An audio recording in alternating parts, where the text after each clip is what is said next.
So I first want to ask you about Take It Off, which is the latest book. And it amazes me how much you write.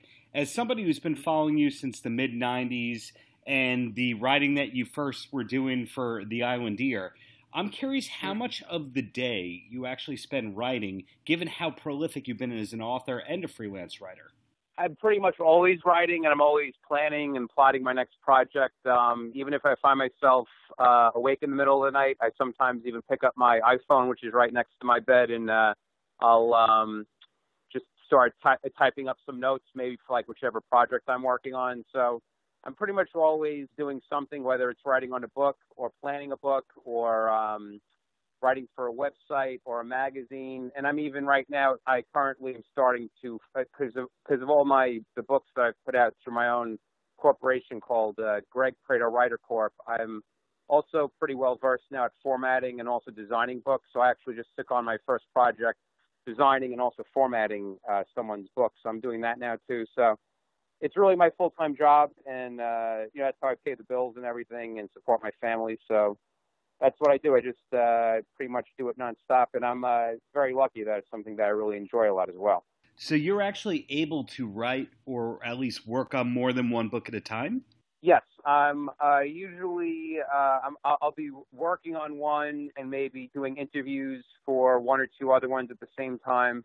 But yeah, I'm definitely, if you think about it, if you're writing for like a magazine or something, if you're on the staff writing for a magazine, you're probably going to be juggling several different things at once. So since I'm, doing this full time on my own, it's pretty much that. Just, admittedly, books are more of a challenge and more of a bigger kind of thing to take on. But to me, it's not really that far removed to be juggling a few different things at once. That makes a lot of sense. In the case of Take It Off, Kiss Truly Unmasked, was it harder to do than other books? Because in this case, the members didn't participate, but you were able to get kind of an all-star cast of people to contribute. Well, actually, one KISS member did participate. That is Bruce Kulick, who was a member in the 80s. I stand corrected. So let me rephrase the question here. Was this a harder book for you to put together, given the fact that KISS is usually known to be a less participative kind of band? No, it's actually easier because the reason being is in the previous KISS official books that have come out about their history, they were largely done from the point of view of Gene and Paul. And so what you do is you get Gene and Paul's view, but you're definitely not getting as much a view of the other members of the band, whether it be Bruce Kulick or Vinnie Vincent, and then, sadly, people that are no longer with us, like Eric Carr and also Mark St. John.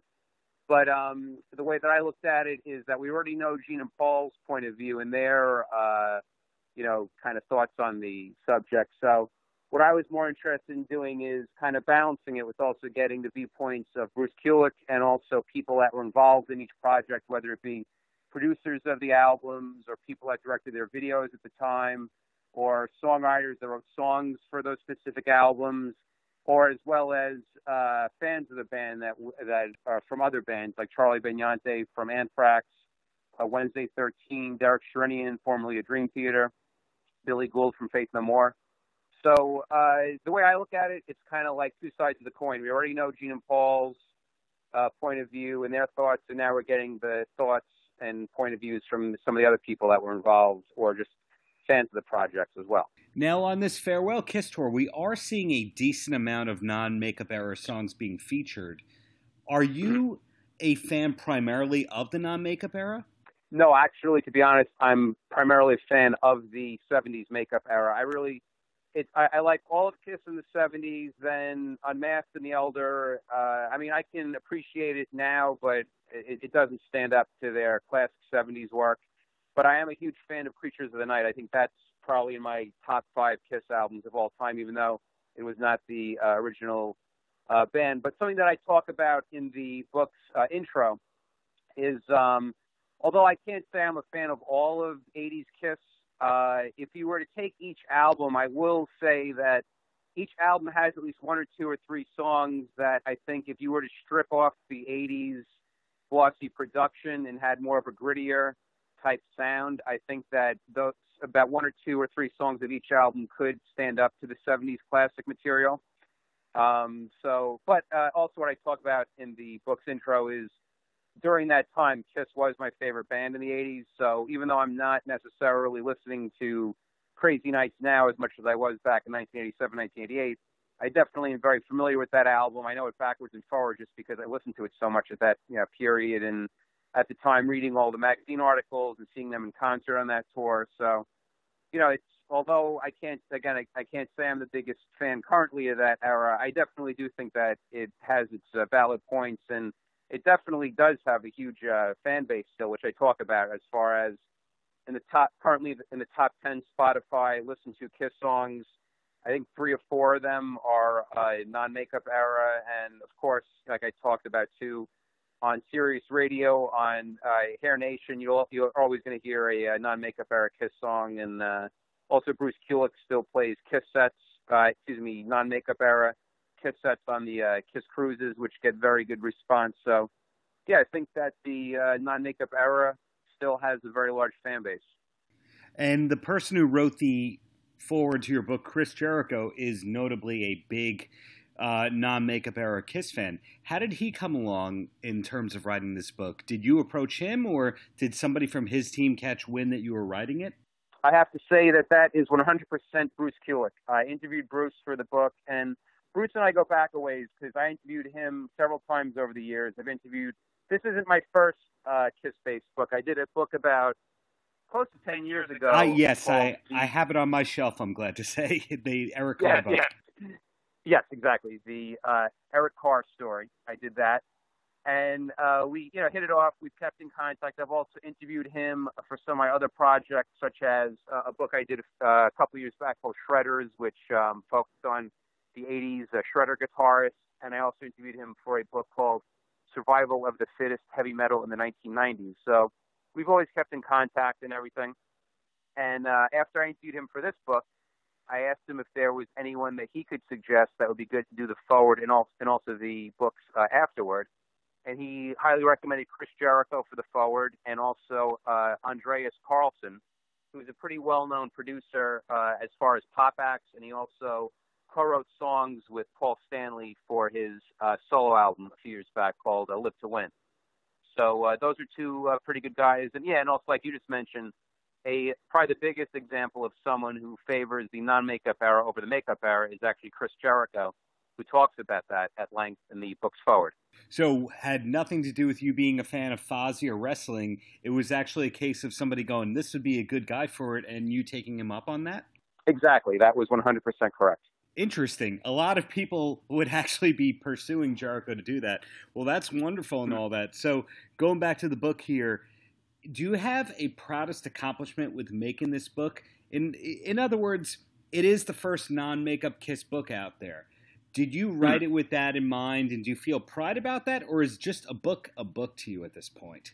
No, I'm lucky, too, that every single book I've ever done, it's a subject or topic that I was a fan of or that interested me in some way. So most of the books I approach from definitely a fan perspective. But that said, with this book, it's not like I'm just kissing the band's ass from beginning to end. Like, there's going to be pluses and minuses about just about every single topic you could possibly think of in life.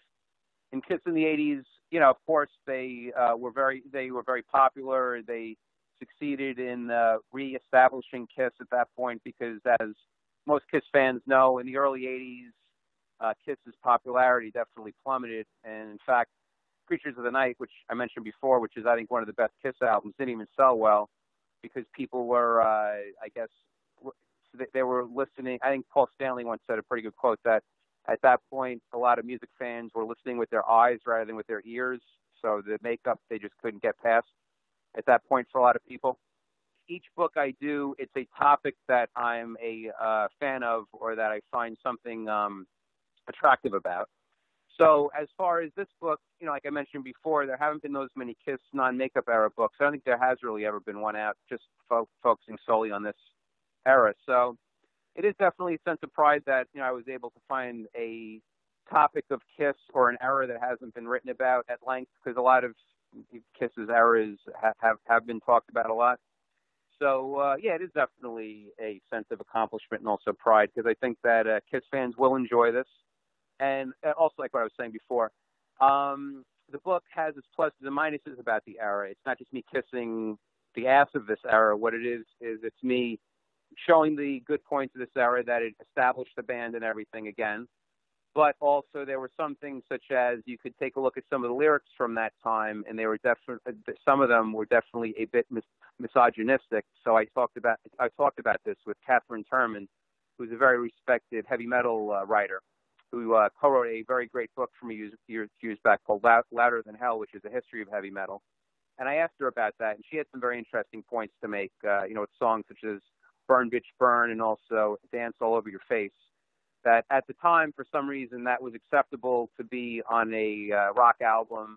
But now stuff like that would definitely never fly, because I think people have wised up to, it's just not a very good idea. And also because of the Me Too movement and everything like that, it's just a totally different kind of like frame of mind at this point. But that said, which I talk about in the book, a lot of hip hop still has lyrics that could be construed as being misogynistic. So it's a topic that I thought had to be addressed. It hadn't been addressed in previous KISS books, to the best of my knowledge, or in KISS articles. So I felt it was a interesting topic to take on. So that is definitely included in the book. Have you seen any of the shows on the current farewell tour? No, I have not. I was toying with the idea of going, but at this point, I really am kind of just a staunch original lineup type of guy.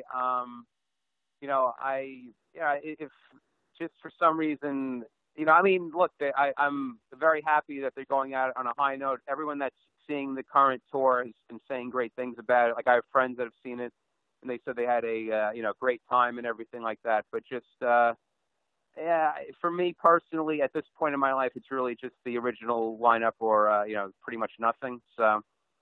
But that said, if they were maybe to reunite with, say, Vinnie Vincent, I'd be curious to check that out. But who knows if those shows would even show up, because it seems like his track record isn't that good now with, showing up and canceling shows and stuff like that. Are there any bands that you feel as passionately as you do KISS? Oh, yeah. I mean, bands that are still around, or bands just through history? Either or. Well, my favorite band of all time is Queen. So that's a band that is my all-time favorite. Which, interestingly, I'm a little burnt out on them currently because of the whole movie thing and everything, which I was a fan of. And I have to say, I'm very, very happy to see that their popularity is maybe it may not be at an all-time high, because I think in 1980 they were probably at their most popular here in the States, but it's definitely approaching that again here in the States, which I'm very happy to see, because it's absolutely well deserved. Queen is definitely a band that I feel strongly about. In fact, I did a book about them last year, called Long Live Queen, which I interviewed a bunch of renowned rock musicians, and they all talk about their Queen memories of seeing them live, or their favorite Queen shows, or their favorite Queen songs. So that's a band that I'm also a very big fan of. And there's other bands. I love Soundgarden, Faith No More, Bad Brains, Thin Lizzy, Van Halen with David Lee Roth, the Pretenders, Joan Jett. I listen to a wide variety of things. I listen to Frank Sinatra. I listen to James Brown, Stevie Wonder. You could name a genre, and I think there's at least one or two valid, very good, groundbreaking artists in it. And going back to just how prolific you are, can you tell me about the next book or two that you're working on, or are you trying to keep that close to the vest until Take It Off has been out in the marketplace? There's a book I'm going to be announcing next week that I'm putting out myself through the Greg Prato Writer Corp thing, which is called Dark, Black, and Blue, the Soundgarden Story. Wow. And is that another case where you spoke to everybody involved, or a lot of the people involved? Yes. What it is I was lucky to interview all four members of the final Soundgarden lineup and a few of their previous members over the years for a variety of books. I did a book called Grunge is Dead, The Oral History of Seattle Rock Music in 2009, which I interviewed a bunch of the members. I'm friendly with also Kim Thayil, the guitarist. I've interviewed him for countless books of mine in the past. And also, I was lucky to interview Chris Cornell maybe a couple years before he passed away for a site. So what I was able to do is I was able to reuse all those quotes, which pretty much touched upon every single era and facet of the band, and also speak to a bunch of other people that were either friends of Soundgarden or fans of theirs, such as Phil Anselmo of the band Pantera, Matt Pinfield, who was the host of 120 Minutes, Marky Ramone of the Ramones, and a bunch of other people. So this book, I'm just putting it out myself because Soundgarden is one of my favorite bands of all time. And strangely, there were a bunch of books out by other grunge bands, such as Nirvana and Pearl Jam, but there was only one previous book written about Soundgarden's history, which came out in the mid-'90s, called New Metal Crown, and that only went up to Super Unknown. So this one covers the whole story, and we go through the whole entire history. And I also have some rare photos, and we also touch upon Chris Cornell's tragic death.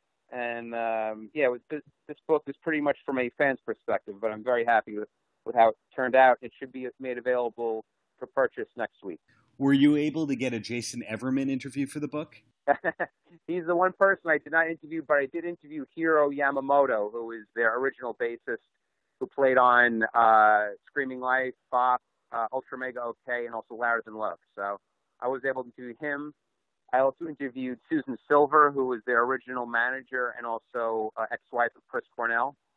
And I was able to interview almost all of their former producers and a former sound man, I believe a former roadie. So I was able to do pretty extensive interviews with a lot of people that were connected with Soundgarden for all my previous writings. So it was very easy just to take those quotes, pluck them out, and just fit them together like a big old jigsaw puzzle for this book, which I got to say came out very well, just because I was so lucky to have done all these interviews and also interviewed all of the guys for just about every era of the band. So, I'm lucky that I was able to do all that during the time when Chris Cornell was still with us and Soundgarden was still a functioning band. So looking at everything as a whole, is the goal of yours, professionally speaking, to be writing books like this the rest of your life? Or do you actually have aspirations to be a host the way that other people have transitioned from being a freelancer to, a media personality?